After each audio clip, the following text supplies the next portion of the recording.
Pemerintah Kota Palembang menggelar pengukuhan pengurus Asosiasi Industri Kecil dan Menengah Kerajinan dan Sandang Kota Palembang masa bakti 2018 sampai dengan 2023 yang secara langsung dilaksanakan Harnojoyo, Wali Kota Palembang, bertempat di halaman rumah dinas Wali Kota Palembang.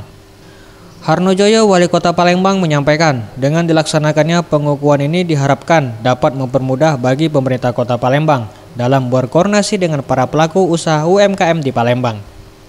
Kegiatan ini juga sebagai bentuk kepedulian pemerintah Kota Palembang terhadap pentingnya keberadaan para pelaku usaha industri kecil dan menengah sebagai salah satu motor perekonomian di Palembang.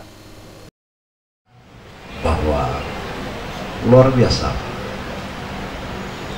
jasa-jasa industri kecil, usaha kecil menengah sebagai motor penggerak perekonomian kota bahkan negara yang tercinta.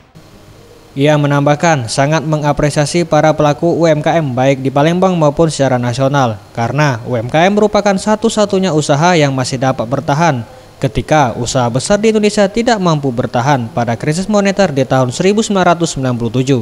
Oleh sebab itu, pemerintah Palembang akan selalu memperhatikan perkembangan UMKM yang ada. Tim Liputan, Sriwijaya TV.